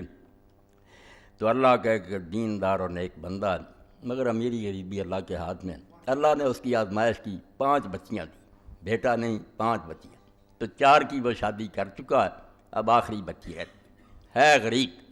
اب آپ سب کے دل اس فکرہ سے ہل جانے چاہیے، اور آپ سب کو چاہیے کہ جو کچھ آپ زیادہ سے زیادہ تعاون کر سکیں، یہ سمجھ کر کہ اس غریب کی بچی نہیں، میری اور آپ کی بچی، بالکل اس کی مدد کرائیں۔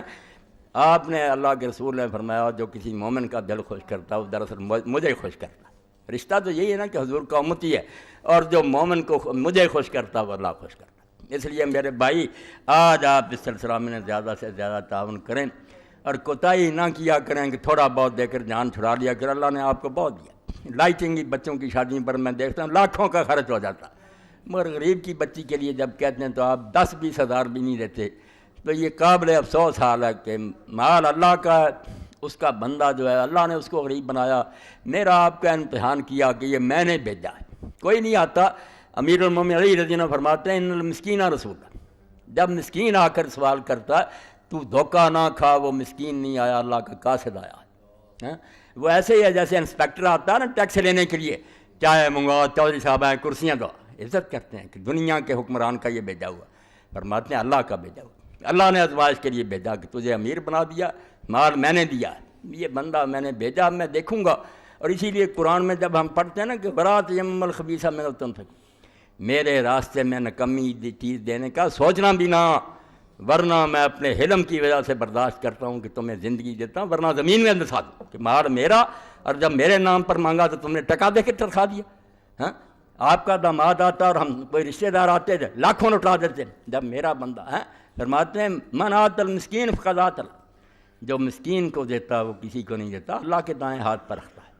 وَمَن الْمِسْكِينَ فَقَدْ مَنَعَ اللَّهُ، اور جو مسکین کو خالی لوٹا دیتا، مسکین کا تو شاید کام کسی اور جگہ سے ہو جائے، مگر یہ کمبخت مجرم ہو گیا کہ اس نے اللہ کے نام کی یہ قدر کی کہ اللہ کے نام پہ. تو آپ زیادہ سے زیادہ اس بارے میں تعاون کریں، اللہ آپ کو اجر، اللہ تعالیٰ قبول فرمائے اجر. یہ کیا فتاوی آن لائن کی ہر اتوار کی تمام سیریز باہر اسٹار پر موجود ہیں. ہر اتوار کو میں عصر سے مغرب تک سوالوں کے جواب دیتا ہوں، وہاں کوئی کال کی قیمت نہیں، آپ جب چاہیں سوال کر سکتے ہیں، مرد عورت.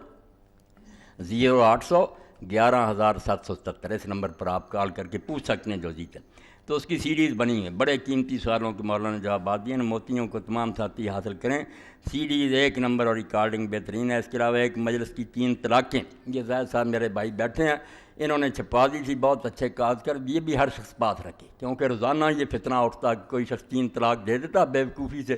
تو یہ مولوی حضرات کہتے ہیں تینوں ہو گئیں، حلالے کرو. تو اللہ جزائے خیر دے، رحمت فرمائے، فوت ہو گیا پیر کرم شاہ رحمۃ اللہ علیہ. انہوں نے اس پر بہت اچھی کتاب لکھی، بریلوی ہوتے حنفی ہوتے، چوٹی کی کتاب لکھی ہے. جامع ازہر کے بھی فتوے دیے چاروں مسلکوں کے کہ ایک ہی طلاق ہوتی ہے، کسی حلالے کی ضرورت نہیں، نکاح قائم ہے. ہر شے کا جواب دیا. یہ کتاب ہر شخص اپنے پاس رکھے، اس دور کی یہ ضرورت ہے. بالکل وہ کتاب ہر شخص کے پاس ہونی چاہیے. ایک مجلس کی 3 طلاقیں، اور نماز نبوی بھی علامہ البانی صاحب کی آپ لے لیں تاکہ سنت کے مریض العائد ہسپتال میں داخل ہیں ان کے لیے خصوصی دعا فرمائیں انشاءاللہ نماز کے بعد. یہ کیا ہم نے کچھ عرصہ پہلے یہ اعلان سن لیں، پہلے بھی کئی مرتبہ ہوا مگر وقت قریب آ رہا، صرف 1 مہینے کے قریب رہ گیا. انشاءاللہ ہمارا قافلہ عمرہ کے لیے روانہ ہو جائے گا. بہت لوگوں نے لکھوا دیے نام، تو یہ آپ بھی سن لیں. ہم نے کچھ عرصہ پہلے عمرہ کے لیے اعلان فرمایا تھا، جو لوگ عمرہ پر جانا چاہتے ہیں وہ لوگ 25 مارچ تک ایڈوانس 25,000 روپے اور پاسپورٹ جمع کروا دیں. کل خرچہ کھانے کے علاوہ 40,000 روپے، تقریباً 40,000. رہائش، زیارات، جدہ، مکہ، مدینہ، واپس مکہ اور واپس جدہ شامل ہو. جو لوگ جانا چاہتے ہیں وہ فون نمبر پر رابطہ کریں. یہ زاہد بھائی بیٹھے ہوئے ہیں، ان سے ملاقات کر لیں. اور 25 مارچ تک وہ لوگ اپنے نام بھی لکھوا دیں اور 25,000 پیشگی جمع کرا دیں، پاسپورٹ وغیرہ بھی تیاری کریں. دعا ہے کہ اللہ تعالیٰ اس آخری عمر میں بالکل وہ اقبال کی طرح تمنا ہے، بیں پیری رہے یثرب گرفتم. فرماتے ہیں بوڑھا ہو گیا ہوں، تصور میں کہتے ہیں، اور مدینہ شریف کے راستے پر چل رہا ہوں. اپنے خیال میں بیچارے سوچ رہے ہیں نا وہ نصیب نہیں ہوا، مگر میری آرزو یہی ہے کہ ہم سب کو اللہ تعالیٰ آخر عمر میں یہ موقع دے. زندگی کا تو اعتبار ہی، بیں پیری رہے یثرب گرفتم، نوا خاں سرور ہے آشکانہ. اپنے خیال میں کہتے ہیں مدینہ شریف کو جا رہا ہوں بڑھاپے میں، اور نشے میں حضور کی نعتیں پڑھتا جا رہا ہوں. چواں مرغے کے در سہرا سرے شام، کشاید پر بفکر آشیانہ. کیسی مثال دی ہے کہ جب پرندے کا وقت ہوتا ہے شام کا تو وہ پھر اپنے پر کھولتا ہے اپنے آشیانے کی طرف جانے کی. اور مومن کا اصل آشیانہ مکہ اور مدینہ ہی ہے. کتنے ترستے ہیں کہ وہاں موت آ جائے، حضور کے روضہ کے سائے میں دفن ہو جائیں. جو شیخ الہند محمود الحسن رحمۃ اللہ علیہ تھے، جو بند کے بانی تھے، تو ان کے نواسے تھے، وہ پیامی تخلص کرتے تھے شاعر سے. بات جب آ جاتی ہے پھر مزہ آتا نا مجھے، میں پھر ختم نہیں کرتا. تو جلسہ ہو رہا تھا اسکول میں، لوگ سیرت النبی پر تقریریں کر رہے تھے، تو پیامی رحمۃ اللہ علیہ نے ایک شعر پڑھا جس پر ہیڈ ماسٹر سے لے کر پھر سارا مجمع بچے روئے. پیامی صاحب نے کہا پیامی موت سے ڈرتا نہیں، پر آرزو یہ ہے کہ پہنچے روضہ خیر الورا پر موت سے پہلے. موت کی تو فکر نہیں، مگر اللہ مرنے سے پہلے روضہ رسول پر پیامی موت سے ڈرتا نہیں پر آرزو یہ ہے کہ پہنچے روضہ خیر الورا پر موت سے پہلے۔ تو اس سلسلہ میں یہ لوگ رابطہ سے کریں۔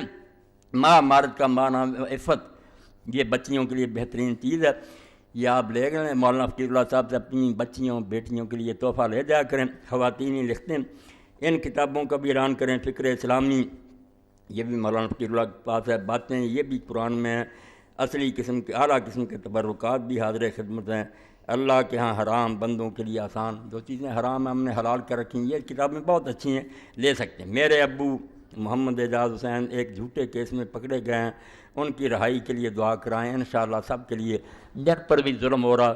اب ایک کتاب یہ میرے ساتھی نے رکھ دی، طاغوت کے تعاون سے جہاد، وہ بات جو خطبے کے شروع میں ہوئی نا، دین کو ذبح کر دیا ہے نا دعویٰ والوں نے، یہ کتاب لے کر طاغوت سے تعاون اور جہاد، توبہ توبہ، جس کے کفر کا حکم ہے کہ من یکفر بالطاغوت، طاغوت کا کفر کرو، موصد اس کے ساتھ تعاون۔ جب لوگوں نے کہا کہ تم تو طاغوت سے مل کر جہاد کر، راز کھل گیا، خود مان گئے کہ واقعی ہم ایجنسیوں کا جہاد کر، تو فتویٰ بنا لیا کہ طاغوت سے تعاون کر کے جہاد۔ یہ پوری کتاب اس قابل ہے کہ اس کو آگ میں جلا دیا جائے، جھوٹے حوالے، غلط دلیلیں، اور اس بارے میں اب زیادہ تبصرہ نہیں کر سکتا۔ ایک کتاب کہوں گا، یہ ویس بھائی بیٹھے سب سے جو اسلام کے لیے کوشش کر رہے ہیں لوگ، تحریک، وہ کتاب مولانا احمد رضا خان بریلوی رحمۃ اللہ علیہ کی المحجۃ المعتمنہ، المحجۃ المعتمنہ، اس کو چھپا کر تقسیم کریں۔ جب کانگریسی ملاؤں نے کہا کہ ہندوؤں کے ساتھ اتحاد کرو اور ملک کو آزاد کراؤ، میں کہتا ہوں عالم اسلام میں ایسی کتاب کوئی ماں کا لال لکھ ہی نہیں سکا کہ کفار سے تعاون جائز ہے، کافروں سے دوستی حلال ہے۔ المحجۃ آیتوں کے جواب اور جو حدیثیں انہوں نے دی ان کے جواب اور فقہا کے حوالے کہ کفار صرف کتے ہیں، اور کتوں سے جیسے آدمی شکار کر سکتا، اگر مسلمانوں کی حکومت بہت مضبوط ہو اور یہ دو چار کتے ہوں کافر، ان کو ڈوری میں ڈال کر کام لے سکر کوئی اندیشہ نہ ہو فتنہ، پھر ان سے تھوڑی بہت مدد لینے کی اجازت ہے، ورنہ کفار اس قابل نہیں ہے کہ ان کی تعظیم کی جائے۔ تو المحجۃ المعتمنہ، بھائی اللہ کے بندو اس دور میں چھپا کر بانٹ دو خدا کے لیے، تاکہ پتہ چلے کہ یہ کفار سے جو تعاون ہو رہا ہے کفر ہے، اسلام کو چھری پھیر رہے ہیں لوگ، کسی کے ساتھ اعتدال نہیں، کوئی روشن خیالی نہیں، یہ کفار ہیں۔ ہم یا قرآن کو جھوٹا کہیں یا ظالموں سے دوستی کریں، نہیں ہو سکتا، یہ ہمارے خیر کا اللہ کا کلام جھوٹا جو کہتا ہے لا یارونکم خبالا، یہ یہودی عیسائی ہندو تمہاری کبھی خیر خواہی نہیں کر سکتے، جو خرابی کر سکتے ہیں وہ کر کے چھوڑیں گے، کوئی ان پر اعتماد نہ کر، ہم قرآن کو دفن کر دیں۔ تو المحجۃ المعتمنہ فی آیات الممتنہ، یہ ایسی کتاب ہے، میں اللہ کو گواہ کر کے میں نہیں دیکھتا کہ وہ بریلوی ہیں، یہ کون ہے، ایسی لکھی ہے فقہا کے حوالے سے، حدیثوں سے دھجیاں اڑا دی ہیں کہ کون سے حوالے دے رہے ہو، کوئی مشرکوں سے مدد، اللہ کے رسول کے سامنے آئے لوگ 700 بندہ کہ حضور ہم مدد کرتے، فرمایا اسلام لائے ہو، کہا نہیں، فرمایا فلاں استعین المشرک، میں کافروں سے مدد نہیں دیتا، ہم دین کا کام کر رہے ہیں، کافروں کا کیا یہاں تک۔ تو اللہ کے لیے دین کو نہ خراب کرو، تم سے دین نہیں نہ ہوتا عمل، تو دین کو اصل حالت میں رہنے دو، طاغوت سے نہ ہمارا تعاون کراؤ، دین کو نہ تباہ کرو۔ جہاد تو تم نے کیا کرنا، اب یہ فتح دے دیے کہ طاغوت کے تعاون سے جہاد، مسلمان کا بچہ جانتا کہ طاغوت کا تو کفر کرنا ہم پر فرض ہے، انکار کرو، لعنت بھیجو اور اس کی دھجیاں اڑاؤ، تم تعاون کرتے، حوالے جھوٹے، دلیلیں جھوٹی، اس پر شاید کوئی خطبہ ہو جائے، مگر وہ المحجۃ المعتمنہ اللہ کے لیے اس کے پڑھ لو۔ میں نے کہا موتی بخیر دیا اس کے علم اور فقہ کا کوئی اندازہ ہی نہیں، کیا روتے ہیں لوگ کہ وہ بریلوی ہے، وہ دیوبندی، علم ان کا ستی، پھنسے ہوئے اپنے اپنے دائروں میں۔ قدر کرو اللہ کے، کسی بندے نے بھی یہاں جو کام کیا ٹھیک ہے، جو غلطی ہے اس کو نہ مان۔ اللہم صلی علی سیدنا و نبینا محمد وعلی آلہ وصحبہ بارک وسلم۔ اللہم اغفر للمؤمنین والمؤمنات والمسلمین والمسلمات الاحیاء منہم والاموات، ان اللہ یامر بالعدل والاحسان وایتاء ذی القربی وینہی عن الفحشاء والمنکر والبغی یعظکم لعلکم تذکرون۔ پاسپورٹ اور 25,000 روپے ایڈوانس